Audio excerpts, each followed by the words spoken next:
The snow fell thick and heavy across the Montana plains, swallowing every sound and leaving the world in white silence. Clara's breath came in ragged clouds as she stumbled through the drifts, clutching her threadbare shawl around her shoulders. Her boots were soaked through, her fingers numb, and her stomach a hollow ache that burned worse than the cold. She had been walking since dawn, following the faint outline of a fence line, hoping, praying, that it would lead her somewhere safe. By the time she saw the silhouette of a barn in the distance, her vision was swimming. Smoke no longer curled from any chimneys. The ranch looked asleep beneath the storm. She pressed her hand to her chest, whispering to herself, "Just a little farther, Clara. Just a little more." The wind howled in answer. The barn door creaked when she pushed it open. Inside was the scent of hay and horses, warmth, faint but real. She fell to her knees, gasping, letting the door fall shut behind her. A single mare lifted her head from the stall, snorted softly, then went back to eating. Clara murmured an apology and crawled toward the far corner. Her hands shook as she gathered stray bits of straw, piling them together to make a small bed. From her pocket, she took a match, the last one she owned, and struck it against a splinter of wood. The flame flickered weakly before catching on a scrap of cloth. Soon a small trembling fire glowed against the barn wall. For the first time in days, she felt her limbs thaw. The pain returned, sharp needles in her fingers, her toes, her heart. Tears welled up as she stared into the fire. "Don't cry," she whispered. "You made it through worse."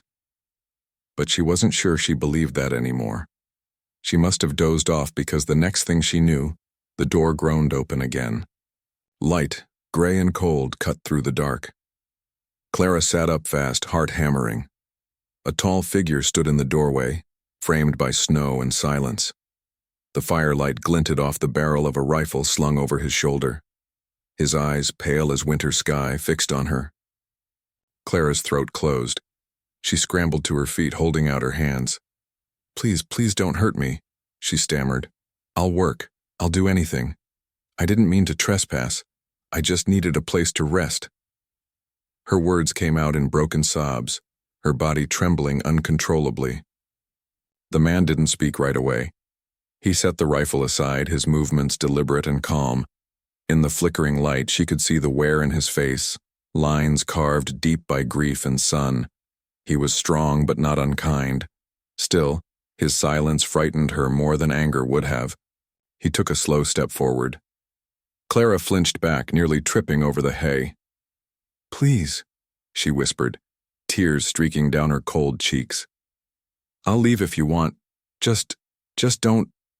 His voice, when it came, was low and even, cutting through her panic like a steady flame. "Come home." The words froze her in place. She stared at him, not sure she'd heard right. He gestured toward the house beyond the barn, where faint smoke now rose from a chimney she hadn't seen before. "You're freezing," he said simply. "There's a fire inside." She didn't move. Could this be a trick? No one had ever shown her kindness without wanting something in return. But when he turned his back and started walking toward the house, he didn't look over his shoulder to make sure she followed. He just trusted she would. And somehow she did. Inside the cabin, warmth wrapped around her like a blanket. A small boy looked up from a table, eyes wide at the stranger his father brought in. Clara stood uncertain, dripping meltwater onto the floor.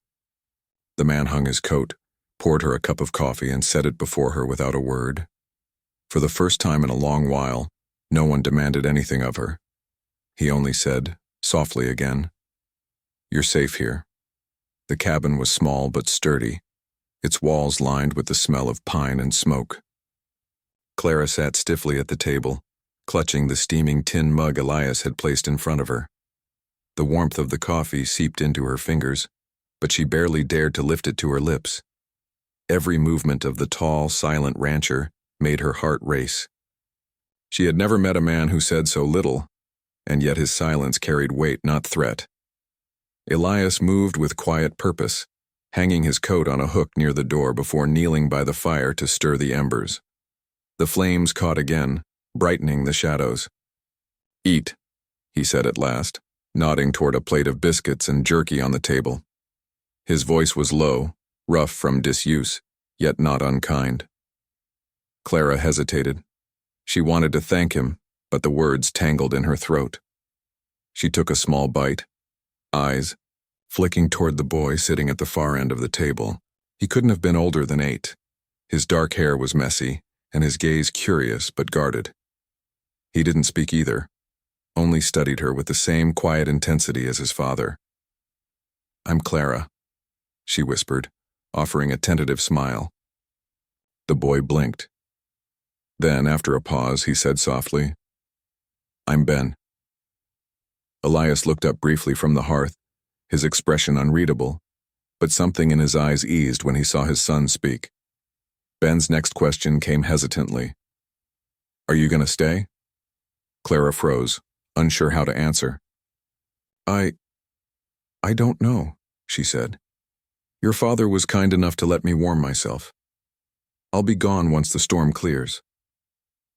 At that, Elias turned fully toward her. His gaze was direct, steady.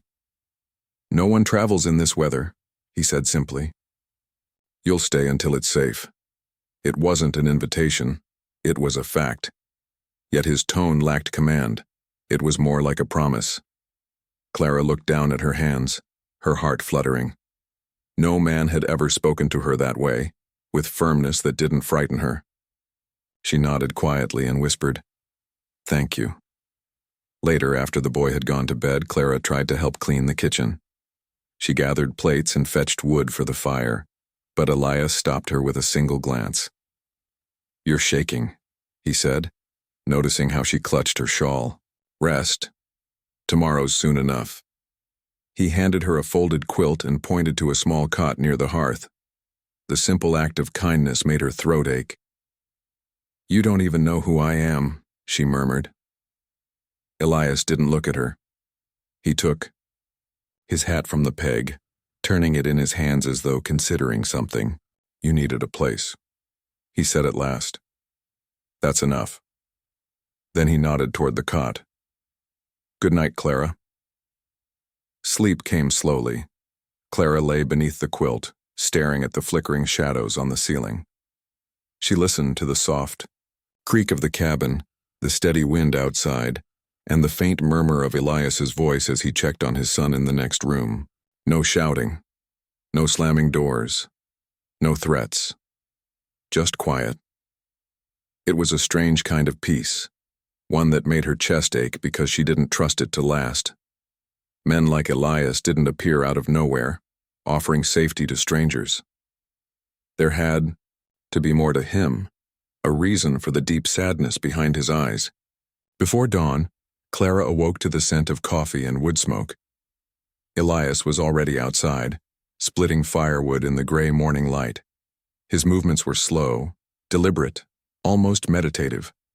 She watched from the window, wrapped in the quilt he'd given her, and for the first time in years, she didn't feel invisible. He hadn't asked about her past or where she came from. He hadn't demanded payment or obedience. The silent rancher had simply seen her and said, in his own quiet way, that she belonged, if only for a while. The storm lasted 3 more days. Each morning, Clara woke to the muffled stillness of snow pressing against the windows, and each evening she went to bed by the flicker of the fire. In that quiet span of days, something delicate began to form between her and the 2 souls who had taken her in. Something like peace, though it trembled under the weight of all that was unspoken. Clara earned her keep as best she could. The first morning, she insisted on washing the dishes despite Elias's protest. The second, she mended a rip in Ben's jacket and patched a tear in one of Elias's shirts. She moved through the cabin softly, careful not to take up space, careful not to disturb the silence that seemed to protect them all. Elias didn't stop her, but neither did he encourage her. He simply let her be, watching, always watching, with that same quiet, unreadable gaze. She noticed he rarely spoke unless necessary. When he did, his voice carried a weight that made her listen. Ben, however, had begun to thaw faster than his father. He followed Clara around the cabin, peppering her with small questions. "Where'd you come from? What's your favorite animal? Can you make pancakes like Mama did?" At the mention of his mother, Elias's head had turned sharply, but he said nothing. Clara sensed the pain buried beneath that single word, Mama, and she softened her tone. I can try, she told Ben, smiling, but you'll have to help me. That afternoon they made pancakes together, though they came out uneven and slightly burnt. Ben laughed anyway, syrup dripping from his chin. It was the first time Clara had heard laughter in this house, and it startled even Elias. He paused in the doorway, his gaze fixed on his son, and for a fleeting second, the corners of his mouth lifted, just slightly, but it was enough to warm something deep inside her. By the third day, Clara began to feel almost comfortable. She helped Elias feed the horses, swept the porch, and even dared to hum while she worked. Each small act steadied her, reminded her that she still had worth beyond fear and flight, but peace, she knew, was fragile. It didn't take much to crack it. One evening, when Elias returned from checking the cattle, he found Clara outside gathering wood. The sight of her struggling with the heavy logs made him frown. You don't have to do that, he said. I want to help, she replied, breath clouding in the cold. You've already done too much for me. He hesitated, then took the bundle from her arms. You don't owe me, he said simply. Clara's eyes dropped to the snow. People always say that before they change their minds. The words slipped out before she could stop them. Elias looked at her for a long moment as if he wanted to ask what she meant, but he didn't. He only said, Come inside. It's getting dark. Inside, the fire popped softly. Ben was asleep in the loft, and the cabin felt smaller than usual, quiet but thick with unspoken things. Clara sat near the hearth, staring into the flames. Elias, she said finally, why did you let me stay? He didn't answer right away.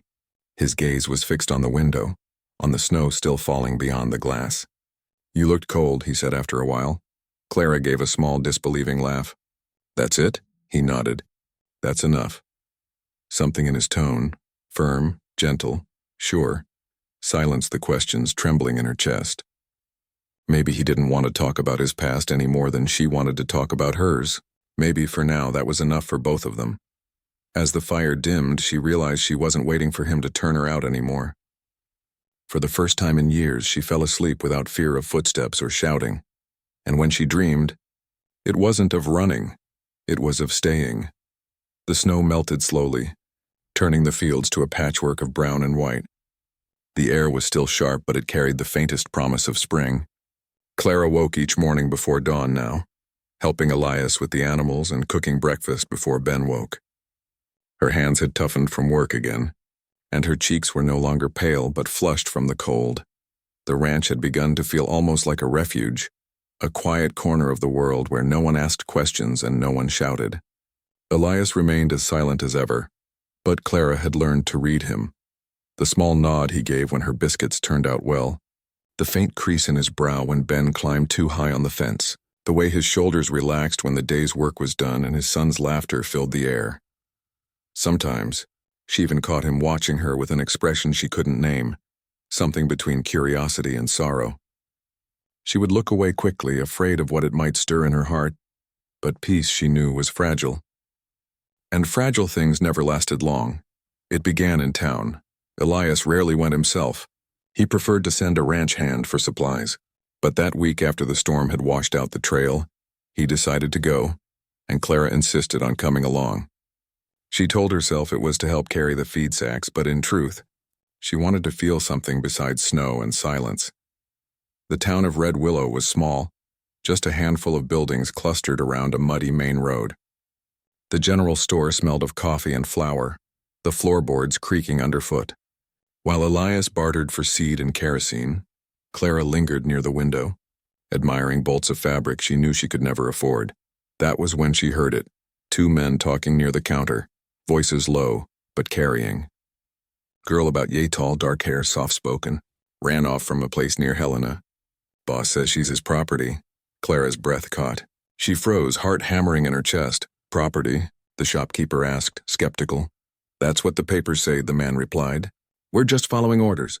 There's a reward for her safe return. Clara's stomach twisted. They were here. They had found her trail. She turned, trying to hide her face behind a display of canned peaches. Elias noticed her pale expression immediately. You all right? He asked quietly. I just need some air, she whispered. Before he could stop her, she slipped out the door and into the street, her pulse roaring in her ears. Outside, she leaned against the hitching post, trembling. Every muscle screamed for her to run, to disappear again before anyone recognized her. But where would she go? Back to the endless road? The cold, the hunger? When Elias stepped outside, his shadow fell over her. "Tell me," he said, his voice low but steady. "Who are you running from?" Clara couldn't look at him. The shame was too heavy. "I didn't steal anything," she said in a rush. "I didn't hurt anyone. I just wanted to be free." His jaw tightened, but not with anger. He studied her for a long moment before he spoke. "You don't have to explain," he said. "Not yet." Tears burned her eyes. "But if they come here—" "They won't," he interrupted, his tone firm now. "You're safe here." The certainty in his voice made her want to believe him. But as they rode home, Clara's gaze darted constantly to the horizon, expecting riders to appear at any moment. That night, she sat awake long after the others had gone to bed, staring into the dying fire. Safety had always been an illusion, something she chased but never found. Elias had said she was safe. But words she'd learned were easily broken. Outside, the wind howled through the pines, and for the first time since coming to the ranch, she didn't feel protected by its sound. She felt watched. The sky turned iron gray the next morning, the kind of color that meant another storm was coming. The air felt heavy, charged, like even the land was holding its breath. Clara sensed it before the first flake fell. Maybe it wasn't just weather she feared. Maybe it was everything pressing in at once. Her secret, the men hunting her, and the way Elias's quiet strength was beginning to break through her walls. She tried to bury herself in work. She gathered eggs, mended Ben's mittens, and swept the cabin floor twice over, pretending not to notice the tension in her own body. Every creak of the porch boards made her flinch. Every distant sound in the wind felt like hooves. By midday, the snow began again, thick, silent, and relentless. Elias was in the barn securing the horses when Clara joined him, wrapping her shawl tighter. "You shouldn't be out in this," he said, though his tone was gentle. "I can help," she insisted, though her voice trembled. She held the lantern for him while he checked the latches on the stalls. The horses shifted uneasily, snorting at the wind. Clara could feel the storm's anger shaking through the boards. When a loud crack of thunder rolled across the plains, she jumped, the lantern slipping from her grasp. It clattered to the ground, flames flickering dangerously before Elias caught it and stamped the fire out. "Sorry," she breathed, pressing her hand to her chest. "I'm so sorry." Elias straightened, his eyes steady on hers. "It's just a storm." She shook her head. "They'll find me." "I know they will. They're coming." Her words came out in a rush, and before she could stop herself, the truth spilled out, about the house where she'd been forced to work, the papers that claimed she was bound to a cruel man, the escape that had left her hunted. "I didn't steal anything. I just ran," she said, voice breaking. "I couldn't stay there another day." Elias listened without interrupting, his expression unreadable. The wind howled around them, but his presence was solid, unmoving. When she finished, the silence stretched. She waited for him to send her away, to say she'd brought danger to his door. Instead, he said quietly, "No one will take you again." She blinked, startled. "You don't even know me." "I know enough." Elias took a step closer, and in the lantern's glow she saw something in his eyes that made her chest tighten. Not pity, but understanding. "You think you're the only one who's lost something?" he said softly. "You're not." The barn fell still except for the sound of the storm outside. She wanted to ask about the grief in his voice, about the wife she'd heard Ben whisper to in his prayers. But she didn't. It wasn't her place. Still, she knew pain when she saw it. A sudden gust blew snow through the cracks in the door, swirling white around them. Elias reached past her to bar the latch, his hand brushing her shoulder. The touch was brief, almost accidental, but it sent warmth through her that had nothing to do with the fire. He looked down at her, really looked this time. "You're safe here," he said again, firmer now. "You have my word." Clara swallowed hard. No one had ever promised her safety and meant it. The simplicity of his vow was almost more than she could bear. She nodded, though tears blurred her eyes. When they returned to the cabin, Ben was asleep on the rug by the fire, a book open beside him. Elias adjusted the blanket over his son, then paused at the doorway. "You should rest too," he said, Clara hesitated. I don't know how, she whispered. His eyes softened. Then we'll start with tonight. Outside, the storm raged through the night, tearing at the eaves and rattling the windows. But inside the cabin there was warmth, a fragile, flickering thing born from trust. And for the first time in years, Clara didn't dream of running. She dreamed of roots. The storm broke 2 days later, leaving the world glittering under a pale winter sun. Snow lay deep in the pastures, untouched except for the tracks of deer and the horses' hooves. Clara stood on the porch, breathing in the cold air, letting the silence settle over her. It was the kind of quiet that made a person believe everything bad had been buried beneath the snow. But danger, she would learn, doesn't always announce itself with thunder. Sometimes it comes softly, like the crunch of boots on frost. Elias had gone to the north pasture that morning, and Ben was inside reading by the fire. Clara was hanging clothes on the line when she saw them. 2 men on horseback riding hard up the trail. Their coats were dark, their faces shadowed by wide-brimmed hats, and the moment she saw the glint of a gun at one man's hip, her blood turned to ice. She froze. For an instant she thought about running, back through the trees into the hills, but her legs refused to move. "Morning, miss," one of them called as they reined in their horses. His smile was sharp and cold. "This here the Grant Ranch?" Clara swallowed hard. "It is," she said softly, gripping the edge of the porch railing to hide the tremor in her hands. "Good. We're looking for someone." The man pulled a folded paper from his coat. "Runaway girl. Name's Clara Wren. Seen her?" Her name hit her like a slap. She forced herself to meet his eyes, heart hammering in her chest. "No," she whispered. "No, I haven't." The man squinted, studying her face. "Funny. She's supposed to look a lot like you." Before he could say another word, the sound of hooves came from behind. Elias rode into the yard, his horse's breath steaming in the cold.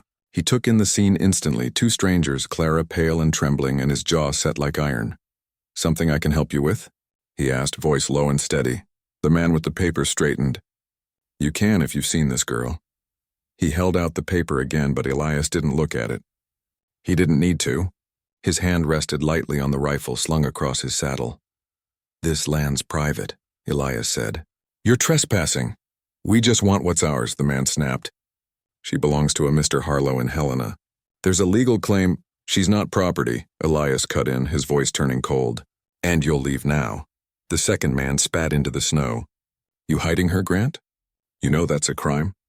Elias dismounted slowly, every movement deliberate. "You can tell Harlow that if he wants to see my land again, he'd best send someone with manners and a warrant." The first man's hand hovered near his holster. "You threatening us?" Elias's eyes didn't waver. "No," he said evenly. "I'm promising." Something in his tone must have convinced them. After a tense silence, the men exchanged a glance, then turned their horses. "You'll regret this," one called over his shoulder. Elias stood motionless until they disappeared down the trail. Only then did he turn toward Clara. She was trembling, tears spilling silently down her cheeks. "They'll come back," she whispered. "They always do." He stepped closer, his expression softening. "Let them," he said. "They'll find I don't scare easy." Clara shook her head, voice breaking. "You shouldn't have done that. They'll bring the law. They'll take everything from you." Elias reached out, his gloved hand brushing her shoulder. "They can try," he said quietly. "But they won't take you." For a long moment they stood there in the cold, the ranch silent except for Ben's laughter faintly drifting through the cabin window, a sound that somehow made the moment even more fragile. Clara wanted to argue, to insist she wasn't worth the trouble, but his steady gaze silenced her. Beneath all his quiet, she finally understood. Elias Grant didn't make promises lightly, and when he said he'd protect her, he meant it. The morning after the confrontation, a strange stillness hung over the ranch. The sun rose pale and cold, glinting off the snow as if nothing had happened, but Clara could still feel the echo of fear in her bones.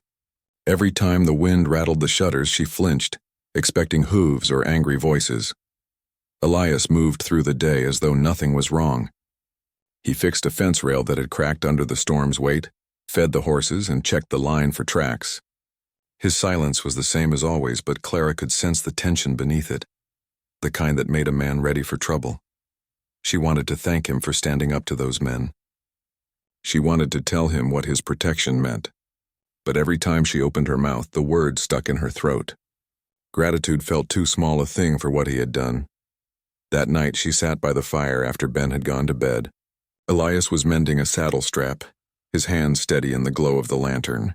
She watched him for a long while before finally saying, "You shouldn't have done it." He didn't look up. "Done what?" "Stood up to them. You could have been killed, or arrested." He tied the leather off and set it aside. "You think I'd stand by and let them take you?" "I think you have a son to raise," she said softly. "A ranch to protect. You can't risk all that for someone like me." Elias's eyes lifted then, meeting hers across the flickering firelight. "Someone like you?" he repeated.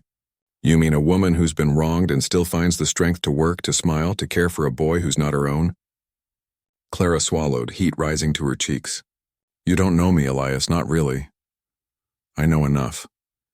He leaned back in his chair, arms folded, the quiet between them deepening until the only sound was the crackle of the fire. Outside, the wind sighed against the walls, whispering of all the things left unsaid. Finally, Clara spoke again, her voice trembling. "They'll come back, and when they do, I don't want you caught in it. I'll leave before that happens." Elias stood abruptly, his chair scraping against the floor. "No." The word was soft, but it carried the weight of finality. Clara rose too, her heart pounding. "You can't stop me." His gaze held hers, steady and unflinching. "You think this is about pride? About proving something?" He shook his head. "I've already lost one person I couldn't protect. I won't lose another." She froze. There it was. The crack in his armor, the ghost that haunted his silence. "Your wife," she whispered. He nodded once, eyes dark. "She got sick the first winter we were here. I couldn't get her to town in time. Every day since I've wondered if I could have done more. But I won't wonder that again, not with you." Clara's throat tightened. "You can't save everyone. Maybe not," he said. "But I can try." She looked away, blinking back tears. For so long she had been nothing but a burden, to strangers, to fate, to the world itself. And yet this man, quiet and scarred by loss, was offering her something she had never been given before, a choice to belong. Elias took a slow breath. "You came here scared and alone," he said softly. "You don't owe me anything, but if you're looking for a place to stay—" He hesitated, then added in that same low, certain voice, "You already have one." Clara's tears spilled over. "Why me?" she asked, his expression softened. "Because you remind me what it feels like to hope."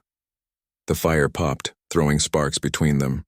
In that light, Clara saw not just the rancher who had saved her, but the man beneath, the one who had learned to live without warmth and was now daring to reach for it again. For the first time since she'd fled her old life, Clara didn't think about running. She thought about staying, and this time the choice was hers. The days that followed were quiet in the way that only peace could be. The snow had begun to melt, trickling down from the hills into the creeks, carrying winter away with it. The ranch came alive again, horses stamping in the thawed mud, the first shoots of green pushing through the brown earth, and the scent of pine and rain drifting in through the open windows. Clara had stayed. She still woke early each morning, half expecting to feel that familiar pull to run, to pack her things before dawn and disappear once more. But every time she rose, the soft sound of Ben's laughter or the sight of Elias already out by the barn grounded her. She wasn't a ghost anymore. She was part of something. Elias didn't speak much about what had happened with the men who'd come for her. Rumor had spread in town that the sheriff had sent them packing for good. Whatever the truth, no one dared to come near the ranch again. The quiet that had once felt heavy now felt safe. One evening, Clara sat on the porch, her hands wrapped around a mug of coffee gone cold.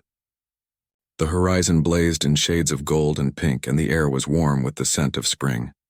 She heard the door creak behind her, and Elias stepped out, wiping his hands on a rag. "Fence is fixed," he said simply. She smiled faintly. "You said that yesterday." He gave a small shrug. "Always something to mend." They fell into silence, the kind that no longer felt awkward. Ben's laughter echoed from the barn where he was chasing a stray chicken, and Clara couldn't help but laugh softly. "He's changed so much," she murmured. Elias glanced toward the boy, a faint smile tugging at his lips. He needed someone to care about more than chores. Clara turned to him, her expression soft. "And what about you?" He met her eyes then. His usual quiet replaced with something deeper, something warm. "Maybe I did too." The words hung between them, simple yet weighty. Clara's heart thudded in her chest, not from fear this time, but from something far gentler. She'd spent so long being told she didn't belong, so long believing it herself, that she almost didn't recognize the feeling of being wanted. Elias sat down beside her, resting his elbows on his knees. The sunset painted his face in shades of amber and shadow. "You know," he began quietly, "I used to think this place would always be too big for just me and Ben. Too empty." "It's not empty anymore," she said, her voice barely above a whisper. He looked at her, and in his eyes she saw all the things he couldn't say, the gratitude, the tenderness, the slow awakening of a heart that had long been shut away. "Clara," he said softly, "I don't want you to ever feel like you have to earn your place here. You already have one." Her breath caught. Those words, so like the ones he'd said the night he found her, carried a new meaning now. Back then, come home had been an act of mercy. Now it was an invitation to stay. She reached out, her fingers brushing his rough hand. "Elias, I think I already am home." He turned his hand over, letting his calloused fingers entwine with hers. For a long moment they sat like that, watching the sun sink behind the hills. The light faded, but the warmth remained. When Ben came running up, breathless and smiling, Elias ruffled his hair and pulled him close. Clara stood beside them, the wind tugging at her hair, her heart full. For the first time in years, she didn't feel like she was borrowing a moment of peace. She was living it. Inside, as the lamps flickered to life, Elias quietly closed the door behind them and said the words that had started it all. Gentle, certain and full of promise, "Come home." And this time, she didn't cry. She simply smiled because she finally was.